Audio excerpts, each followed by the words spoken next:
కూల్చివేతలు అనేది ఎప్పుడే గాని ఏకపక్షంగా పోకూడదు.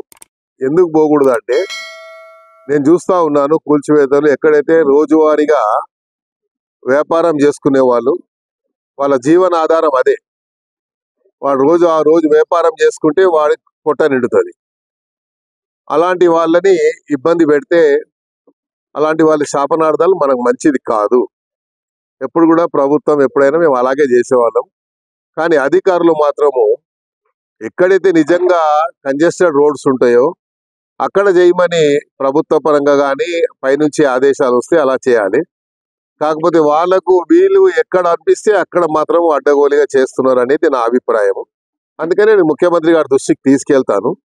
ఎందుకంటే రోజు వ్యాపారం చేసుకుంటే వాడు ఆ రోజు కష్టపడి, సపోజ్ రోడ్డు మీద పొద్దున్న ఇడ్లీ బండి పెట్టుకుంటాడు. ఆ ఇడ్లీ రాత్రంతా కష్టపడి ఇడ్లీలు తయారు చేసుకొని పొద్దున రోడ్డు మీద వచ్చి పెట్టుకుంటే ఆ ఇడ్లీ బండి తీసి పడేస్తే వాడు ఆ రోజు ఏం తినాలి? ఒక ఇన్సిడెంట్ జరిగింది. ముఖ్యమంత్రి గారు మొట్టమొదటిగా సీఎం అయినప్పుడు మాదాపూర్లో ఏదో క్యాంటీన్ ఉండే లేడీది, ఏం పేరు, కుమారి ఆంటీది కూడా ఇట్లాగే చేస్తే ముఖ్యమంత్రి గారు ఏం చెప్పారు? ఆమె జోలికి పోవద్దని చెప్పారు. సో అలాగే ఇక్కడ కూడా ఎవరి దగ్గరికి జోలికి పోవద్దని మేము చెప్తున్నాం. ఎందుకంటే వాళ్ళు రోజు వ్యాపారం చేసుకునే వాళ్ళు. ఒకవేళ అలా పాలసీ కింద తీసుకుంటే సిటీ మొత్తంలో అయితే మీరు ముందు ఓల్డ్ సిటీ నుంచి మొదలు పెట్టండి. ఓల్డ్ సిటీలో ఎక్కడెక్కడ ఉన్నాయి అలా మీరు చేయండి. మీకేమి ఇబ్బందులు కలగకుంటే మా దగ్గర కూడా ఇబ్బంది లేకుండా నేనే చెప్తా వాళ్ళకి. కాబట్టి ఇది చేయొద్దని నేను చెప్తున్నాను. ఎందుకంటే దీనివల్ల ప్రభుత్వానికి చెడ్డ పేరు వస్తుంది. ప్రభుత్వం మనకు మంచి పేరు వస్తే 4 కాలాల పాటు మనం కూడా మంచిగా ఉంటాం అనేది నా అభిప్రాయం. అందరూ వచ్చి చెప్పుకోలేరు. ప్రజాప్రతినిధి ఎవరు ఉంటే ఆ ప్రజాప్రతినిధికి చెప్పుకుంటారు మా బాధ అని. కాబట్టి రోజు మరి మాకైతే నిద్ర పడతలేదు. రోజు ఎక్కడో ఈ రోజు ఇక్కడ గులగొడతారంట, రేపు అక్కడ గులగొడతారంట. ఏదంటే వాళ్ళు ఏం చేస్తారు, ఇన్ఫర్మేషన్ రాగానే నా ఇంటికాడికి వచ్చి కూర్చుండిపోతారు. నేను హైదరాబాద్లో పుట్టి పెరిగినోని, హైదరాబాద్లో ఉన్నోని, నా జీవితం అంతా రాజకీయ జీవితం అంతా హైదరాబాద్లో మొదలైంది. మరి హైదరాబాద్లో పుట్టి పెరిగిన వాడిగా నా జవాబుదారీగా ఉంటుంది. పుట్టి నా నియోజకవర్గానికి నేను పరిమితం కాదు. నేను రాష్ట్ర నాయకుడిగా ఎదిగిన వాడిని. హైదరాబాద్ ప్రజలు ఎక్కడ వస్తే కూడా దానమంది జరిగిపోతే మాకు న్యాయం జరుగుతుందనే ఒక విశ్వాసం, అది కాపాడుకునే బాధ్యత నా పైన ఉంది. ఇప్పుడు మొన్న నేను సికింద్రాబాద్ పార్లమెంట్ పోటీ చేశాను. మరి దగ్గర దాకా వచ్చి నేను కేవలం 30-35 వేల ఓట్లతో ఓడిపోయాను తక్కువ సమయంలో. అంటే ఆ ప్రజలతో ఆ అనుబంధం ఉంది కాబట్టే కదా, ప్రజలతో ఆ సత్సంబంధాలు ఉన్నాయి కాబట్టి నేను ఆ స్థాయి అక్కడ వరకు రాగలిగాను. ఇంకా సమయం ఉంటే నేను తప్పకుండా సీట్ గెలిచేవాడిని. సరే, అది ఓటమి గెలుపు అనేది రాజకీయానికి సహజం. కానీ రాజకీయానికి సంబంధం లేని ఇష్యూ ఇది పేద ప్రజల యొక్క వాడి జీవన ఆధారం మీద ఆధారపడేటువంటి సమస్య. కాబట్టి పేద ప్రజల్ని కాపాడతామని మనం పదే చెప్తున్నాం. కాబట్టి మన బాధ్యతగా ఎవరో ఒకరు ప్రభుత్వ పరంగా ఒక బాధ్యత తీసుకోవాలి. కాబట్టి ఇది నా బాధ్యతగా నేను తీసుకుంటాను, అంతే తప్ప. అదే చెప్పాను కదా, ఇప్పుడు అధికారులు కొంతమంది ఏంటంటే సుమోటో కింద వాళ్ళు మేమే సుప్రీం అన్న ఫీలింగ్ లో పోతున్నారు. మన రాజ్యాంగంలో కొన్ని ఇష్యూస్ ఉన్నాయి.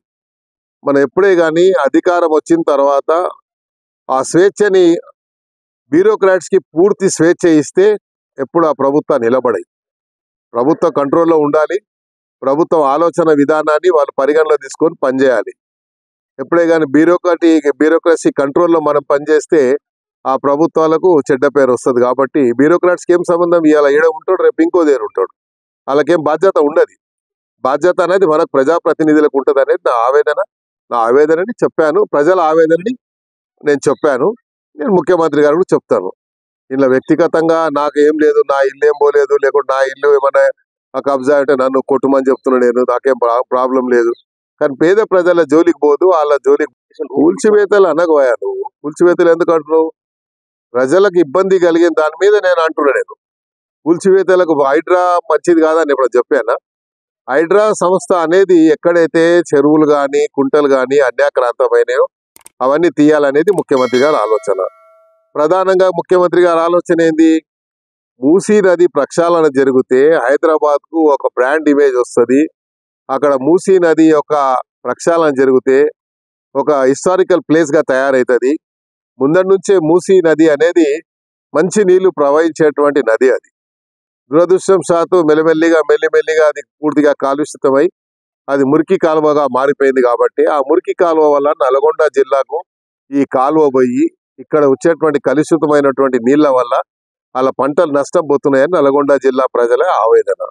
కాబట్టి ఇక్కడ ప్రక్షాళన జరిగితే అక్కడ రైతులకు లాభం జరుగుతుంది, ఇక్కడ హైదరాబాద్ ఇమేజ్ పెరుగుతుంది.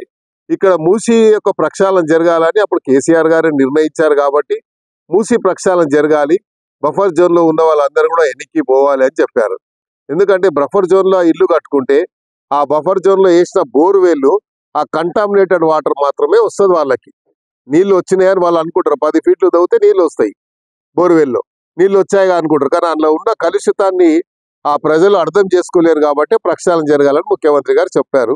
అప్పుడు ముఖ్యమంత్రి గారు చెప్పారు, ఇప్పుడు ముఖ్యమంత్రి గారు చెప్పారు.